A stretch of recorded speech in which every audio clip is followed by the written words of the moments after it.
So we kick off with the logo for the company, Origin Systems, although by now it has been bought out by EA. Origin, we create worlds. Unlike the parent company's slogan, we are EA, destroyer of worlds! Eventually we get to a Kilrathi ship over the Kilrathi homeworld, where the Kilrathi royalty lead the Kilrathi people in the Kilrathi war for the Kilrathi's future. You can see why at some point we would need to actually see the Kilrathi in this game. The Emperor, by right of his lofty position, delivers the exposition. This group of humans here have infiltrated the capital of their empire, but Prince Thrakath, also voiced by Davies, dismisses this as an act of desperation, and so cowardly that they are disintegrated, leaving only the fresh scent of pine. The only one spared this fate is Angel. That's her call sign. I'm going to pretty much stick with that for everybody else for the sake of simplicity. I mean their own call sign. I'm not going to call them all Angel. That would be a little too simple. If we were to offer coexistence with your kind, would you not accept it? The Kilrathi do not coexist. No. This point is dropped now because it's vital in order to understand the mindset of the Kilrathi leadership, so that we get why desperate acts might be necessary in this war. For the Kilrathi, ending this thing in peace is simply not an option. It's going to be a fight until one side or the other is utterly destroyed. Thrakath says that she was spared disintegration for a special reason.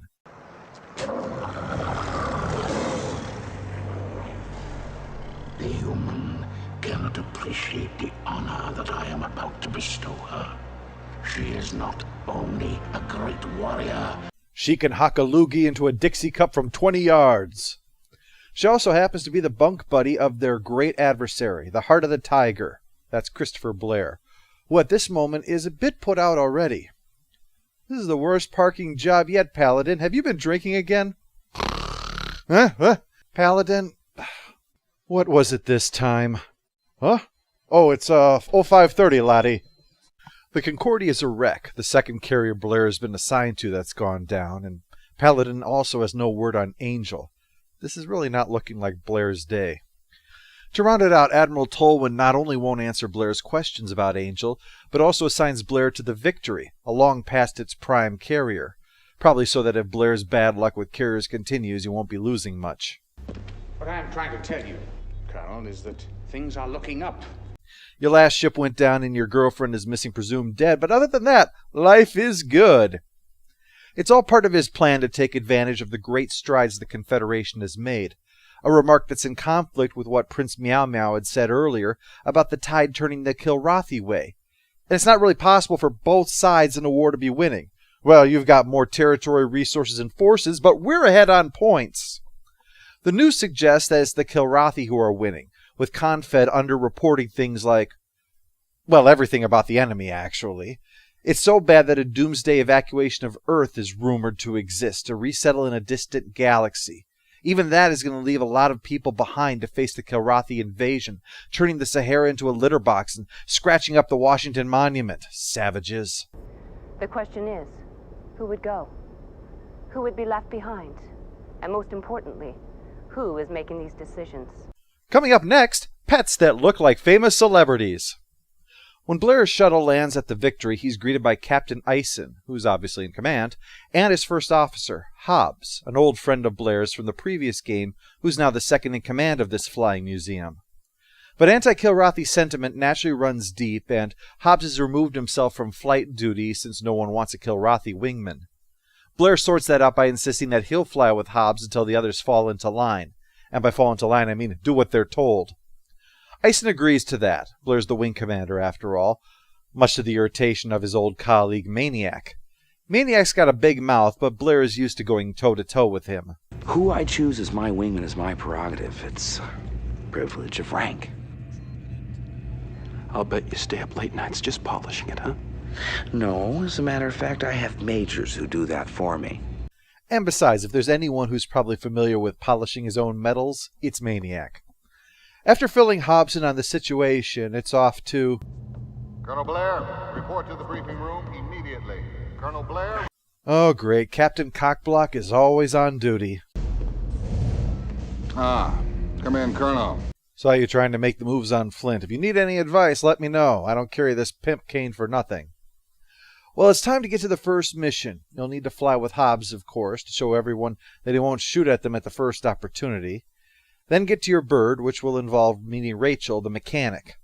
These two are the potential love interests for the game. Flint and Rachel, I mean, not Hobbs. The 90s were not ready for man-on-Catman action, at least not in a mainstream game. In the future, Colonel, you have the option of choosing your own weapons. Or you can trust my judgment and fly with my default loadout. I promise, Colonel, never to disappoint. If only I could make the same promise. But I have these pills now. The majority of the game is, of course, about being a combat pilot, but for the purposes of brevity, I'm going to gloss over everything but the plot-relevant bits. You don't need a play-by-play commentary for all the dogfights. The first mission is just a routine patrol, but that doesn't go too well in this particular playthrough. Colonel,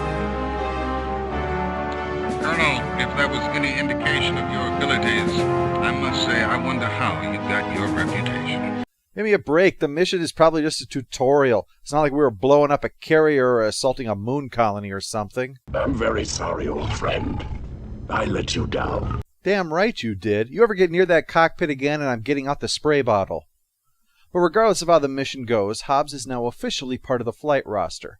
Not that Cobra here is pleased. In fact, she storms out at the sight of him. But before we get a chance to see what bug has crawled up her ass, we've got a chance to meet Vagabond, another pilot. He likes cards, gambling, and gambling at cards. And yet your combat file is surprisingly brief. What's with the big gaps in your bio? There was that work I did for Dharma Initiative on that island, and they don't like me to talk about that. That out of the way, it's finally time to go check and see what's up with Cobra. Yeah, it's worth it just to see your face light up like that.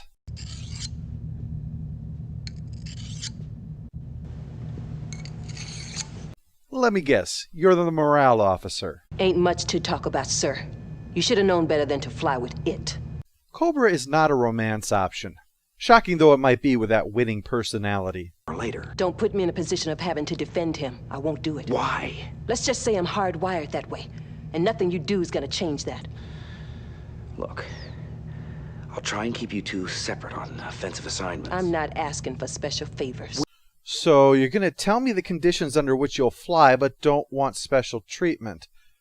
You know those are mutually exclusive, right? Like telling someone they're not allowed to use your pen until they fill out a form in ink. Look, pick one. Then you're free to go back to sharpening your knife and practicing your eye twitch. At the other end of the spectrum from brooding and surly is Rachel, bubbling with excitement about one of the new Excaliburs being flown in by a test pilot. She and Blair have great chemistry talking about machines, and people, and the subtle implication that she wants to inspect his flight stick sometime.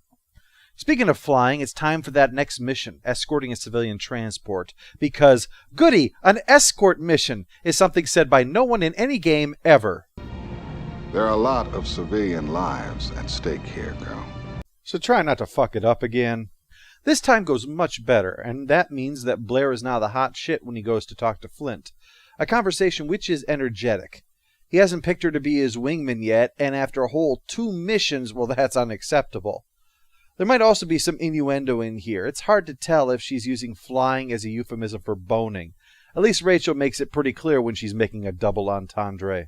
The wingman I fly with, I need guarantees. Respectfully, sir, if you only fly when there are guarantees, you won't be flying much. And they wonder why he's sticking with Hobbs as his wingman. The only other pilot who hasn't bitched at him so far is the one that's hoping to rob him blind. But just in case there aren't enough of them around, a new pilot shows up. Flash, an Academy hotshot who is as full of himself as that name implies. He's testing out the Excalibur that Rachel's excited about. Not that she'll get a chance to look at it. That baby's still classified, folks. It's a brand new engine that runs on smug and hair gel. I wish they wouldn't send me these Academy hotshots. They're almost as bad as that insufferable Colonel Blair. I'm right here, sir. I know. Flash's mettle is quickly tested and found wanting when the Victory is attacked, and despite the order for all pilots to take off to defend her, Flash figures that doesn't mean him. He has the important job of staring into a mirror and flexing to do. My talents won't be wasted on your little skirmishes. You do realize that if the skirmish fails, you die too. You don't get an exception just because you've got a special card saying you're not part of the crew. I don't think think I've ever met anyone as frightened as you. You think what you want. I've got my orders. Yeah. And you'll find refuge in that just as long as you can. I don't have to take that. Now, if you'll excuse me, my pubes need a pre-rinse, shampoo, condition, blow-dry, mousse, style, and glitter for some lucky lady tonight. Even Maniac is bothered by this guy. Well, any chance I get, I'm up in the air. I mean, they're going to have to pry my dead carcass out of the cockpit. Oh, stop banging your chest. You're gonna bruise it. The Colonel will deal with him. Oh, look, the Colonel is a spineless... I wouldn't finish that sentence if I were you. Is exactly what Flash was saying earlier before I told him to shut his mouth about our great and finely bearded commanding officer. Well, it's high time we meet the last of the crew, Vaquero, whose family makes guitars and who hopes to one day, when the war is over, open up a cantina. Oh yeah, it'll be open to one and all. And me, I'll just sit back, gaze at the beautiful women, and listen to the music.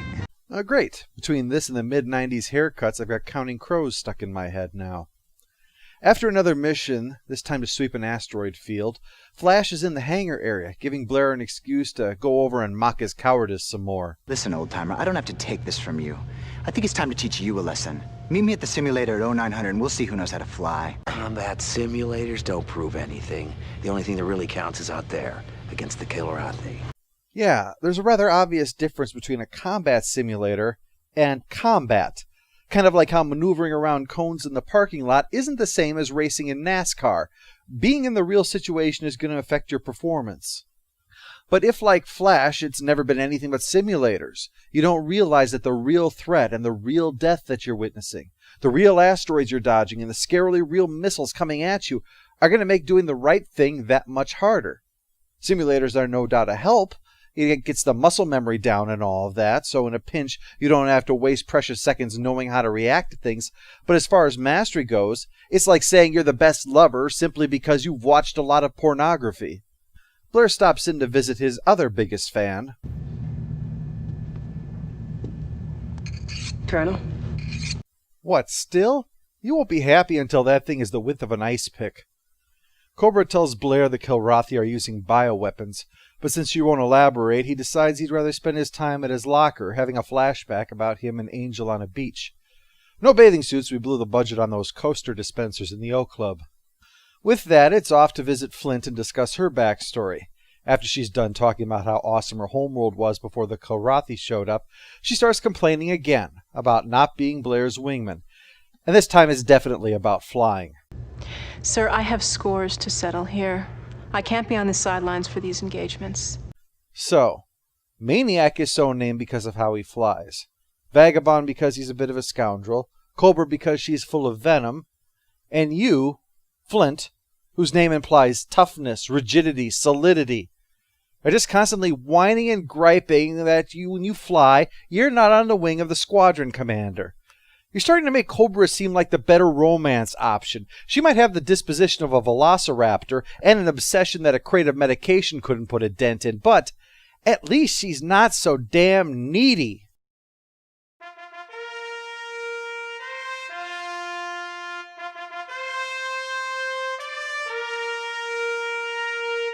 One way or another, we'll find out what Flash is made of. I guarantee you that.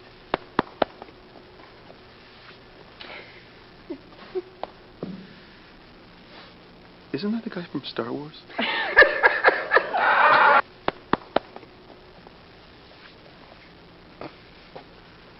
Does he pat you like that?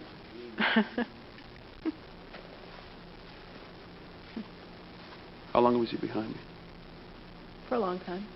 Thanks for telling me. Oh, you're welcome. Guess what I'm wearing under this? I don't even want to know. Come on, get it. No.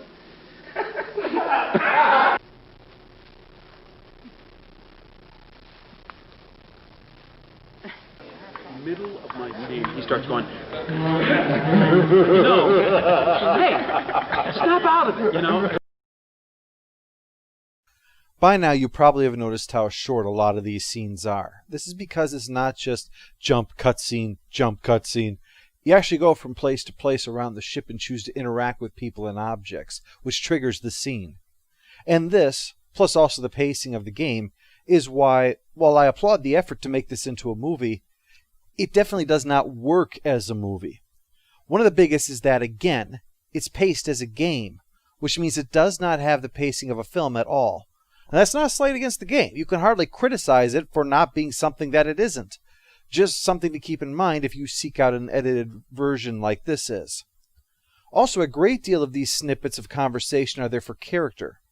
Blair's in your decision-making, but a lot of it is to get to know the crew. That's why, for instance, we're not seeing much of Maniac anymore. We already know who he is as a character, so there's nothing to really add until we get to some plot-related elements. Which, again, is not a criticism. It's good to make the player want to have a little bit more interaction with certain characters than to have too many and have the NPC wear out their welcome. Anyway, Blair's not here for the sake of Flint's ego or her desire for vengeance over her dead brother. He's here because the Kilrathi's presence in this system hasn't made any sense, until Eisen confirms Cobra's paranoid ramblings that there is likely an experimental bioweapon that the Kilrathi are going to test on the colony world here.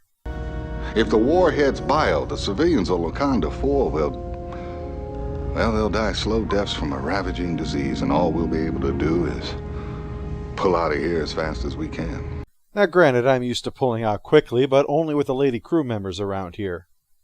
Blair and Vaquero head out and shoot down the missiles to protect the colony, but the celebration is short. Flint has flipped her lid and gone out to fight the Kilrathi out of revenge. Geez, why can't you just brood and sharpen your knife like Cobra? Blair heads out to find and escort her back, but when they land, she insists she had to do it because reasons. Sir, my father didn't read his children bedtime stories. He read to us from the regs manuals. It was in Chinese, so we couldn't understand a word of it, but he was just that committed.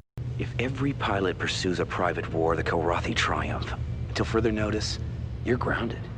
No TV and no going out with your friends. And I love that after her giving him crap because he wanted to know he could trust her while she's in the cockpit, she proves she can't be trusted while she's in the cockpit, and she's indignant over that. What an idiot. Blair checks in with Hobbs, who finds the situation with the Kilrathi puzzling.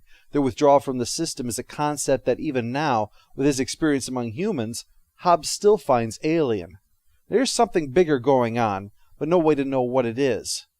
But in any case, they're pressing the advantage and invading Kilrathi space to strike at one of their garrisons.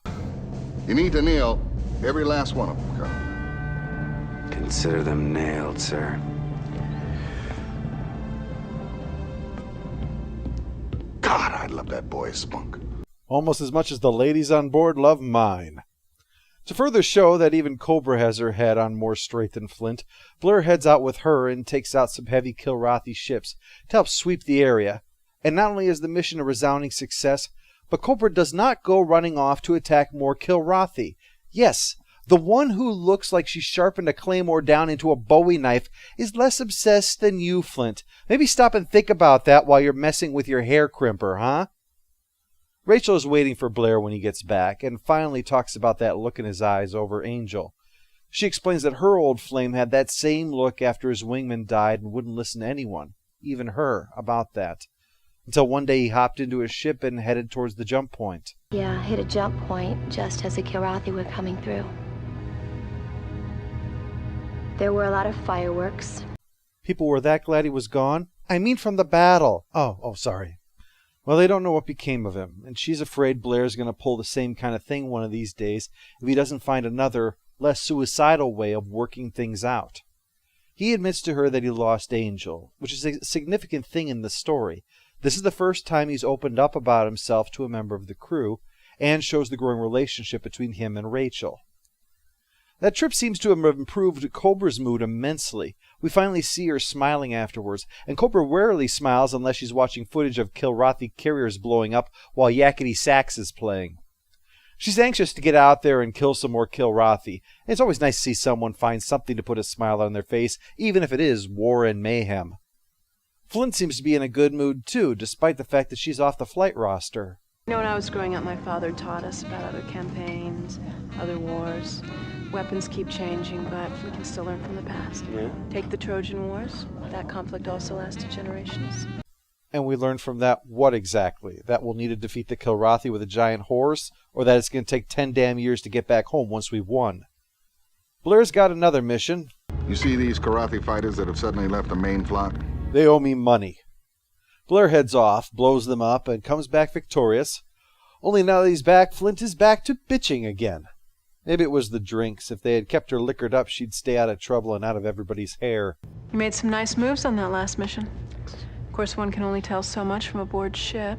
Aw, has your punishment for launching a personal vendetta in a stolen craft started to bother you? Aw, I so weep for you.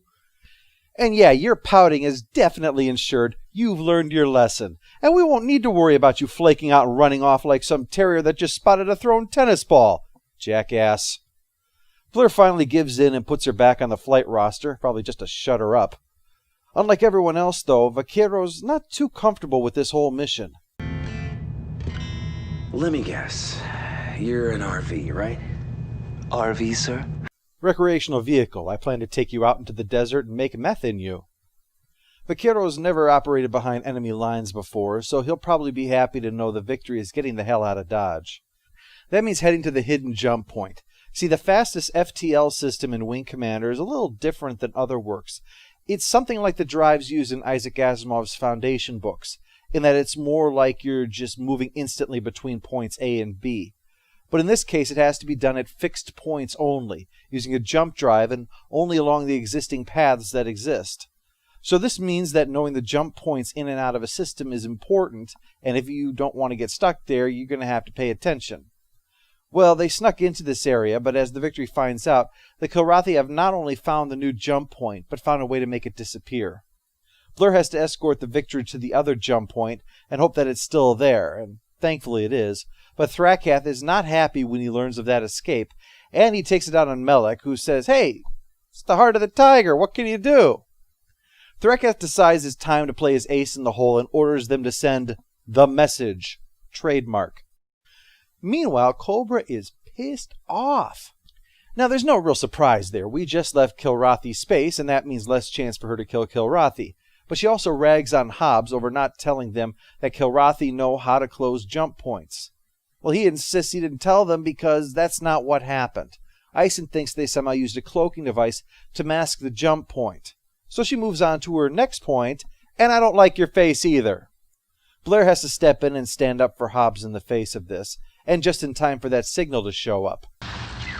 I have read your Terran Bible with its predictions that there will be weeping and gnashing of teeth. It is about to be fulfilled. Human sacrifice, dogs and cats living together, mass hysteria. During it, he singles out Blair personally and refers to him as the Heart of the Tiger, the first any of them have heard about that nickname. So they ask Hobbs to kindly explain what in the hell this was all about. He explains that the Kilrathi see war as much about psychology as about weapons, demonstrating dominance through words as much as actions. And that, of course, is why they named the enemy they hate the most the Heart of the Tiger, as opposed to Wet Pants McBitchface. While the game is very much a game, it does have something of an act structure to it. First was backstory and adapting to the Victory, then was getting down to the routine of how things are here. Now is when Admiral Tolwyn re-enters the story. A pleasant reunion, despite the fact that he seems to look like he's never happy to see anybody. I've brought my own cook on board, so let's see if we can get some decent food. Time for a surprise appearance by Steven Seagal.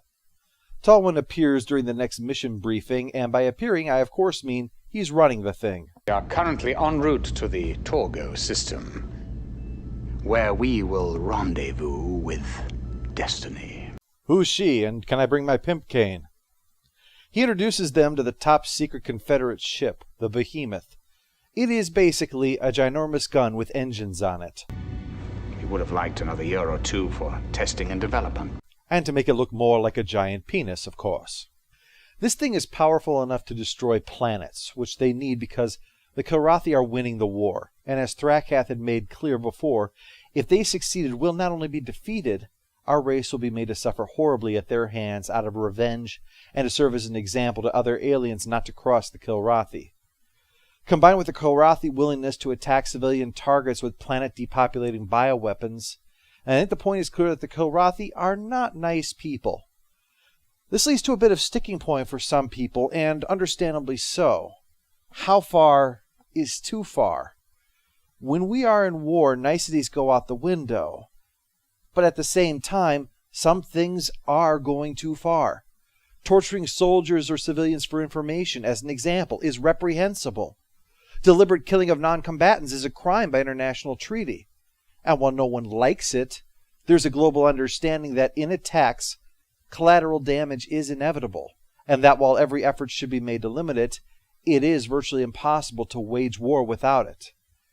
Because war by its very nature is an ugly affair. Its entire point is to force capitulation through violence, and that's something that's going to lead to death and destruction. This is not to excuse that, it's merely to point out the inevitability of what war means. I understand why people might be disgusted at the idea of a planet-destroying weapon, no doubt making comparisons to the dropping of the atomic bombs on Japan. Well, whatever your feelings might be on that, whether or not it was justified, one thing I think can be agreed upon. Japan was not an existential threat to the United States. That is not a statement any more or any less than what it is. I'm not saying Japan was already beaten. I'm not saying Japan was going to drag out this thing for the next decade. All I'm saying is Japan was no longer capable of recovering to the point that the United States would be wiped out. So for that reason, I don't feel that any comparison can be made between that case and what we're talking about here, regardless of how you felt about those attacks. We're talking here about being on the cusp of brutal subjugation, if not outright extinction. If there is a way to avert that, but with collateral damage, especially against an enemy that has no compunction about the reverse, well, I can understand why they might resort to it. Even with the concentration on military targets, the worlds you hit will mean millions of innocent deaths. Millions of living, breathing people who might not support this war. Millions of people who just want to go about their lives. But in the end, millions who are between us and the only means we have to save our species.